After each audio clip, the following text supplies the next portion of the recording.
To be or to play?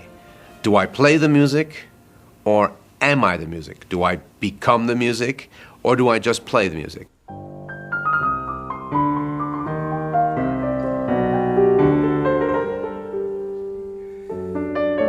As an interpreter, there is a constant dynamism between just identifying with the music, becoming spiritually at one with the music, and at the same time, just playing it and just doing it. We need to feel identification. We do identify with the composition. We make it our own. We speak of it, making it our own. First of all, you practice to a point where you have it, quote unquote, in your hands.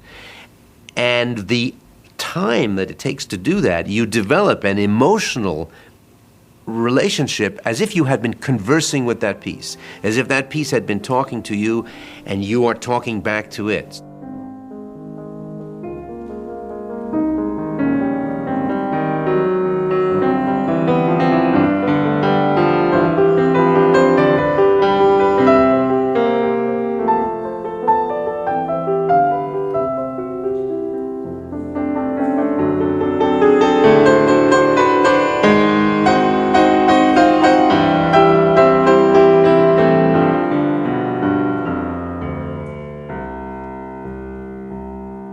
So you have the illusion that that piece belongs to you. These are words, you hear these things said, that's my piece, or that's his piece, that's her piece. I prefer to think of that self, first of all, as the interpreter, as having surrendered his or her ego to the piece, so that the piece can flow into your own person as fully as possible. So naturally, at that moment, you feel as if you are a part of that piece, you are that piece, and you feel yourself disappear into that piece. Now, does that make a good performance, or does that make you a good performance? The answer is no, it's not enough. Because you also at the same time have to have enough distance from your experience of the piece in order to actually execute it. You still have to play the notes. You may miss some, that's okay, but you still have to play them.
There's a story about a famous actor who, I don't know if it's true, it may not even be true, was eating a great deal and putting on a great deal of weight.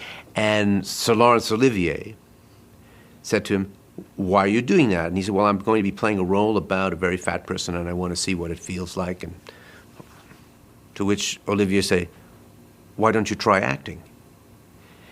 Now that expresses it in a word. Okay, please forgive me for drinking coffee, but that's just the only way I can keep going all day long.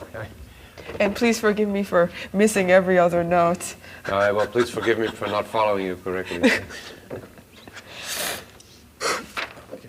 Your Joyce, I have to remember. Make that very nice. If you would please show me your tempo, so okay. I know what to do.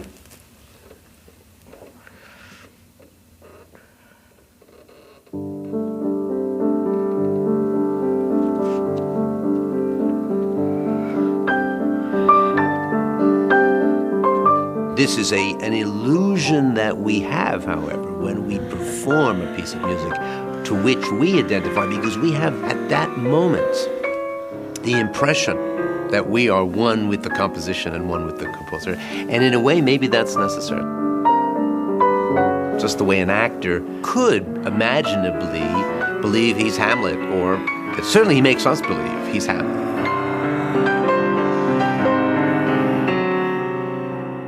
A question that is often posed is, how does a young artist express profound feelings that they probably have not experienced themselves? Or haven't they experienced themselves? One of the mysteries of art is that it can communicate itself without the person specifically having experienced the same experience as the artist.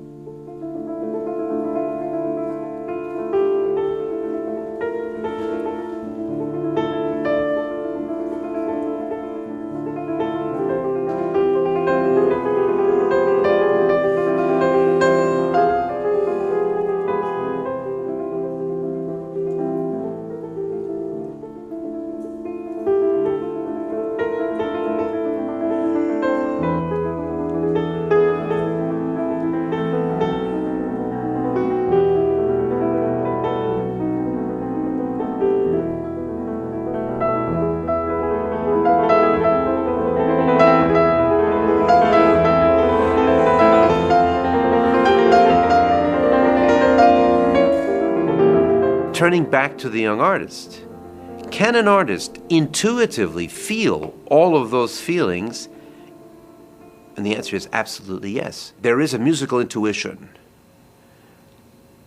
a sixth sense, that goes beyond logical explanation. Why anybody, including a young person, is capable of identifying with feelings that seem to be way beyond that person's maturity or capacity to have experienced.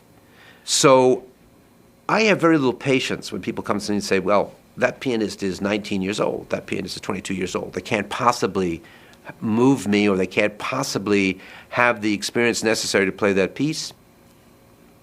Slow down.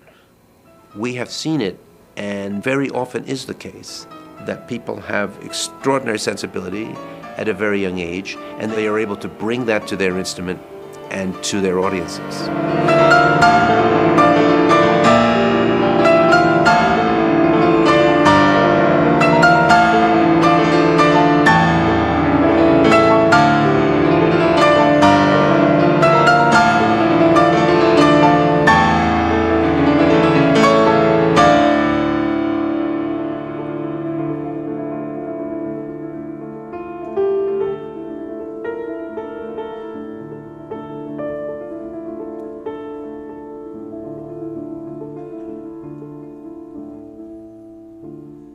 For a very long time, most composition and many composers played their own compositions or conducted them or supervised it. And does that mean that those were the best performances? Does it mean that only the composer could play it? Well, clearly not. Now, many other people play those compositions. Once a composer gives his or her composition to the world, that composition takes on a life which the composer themselves cannot control. Because music comes to life through live performance.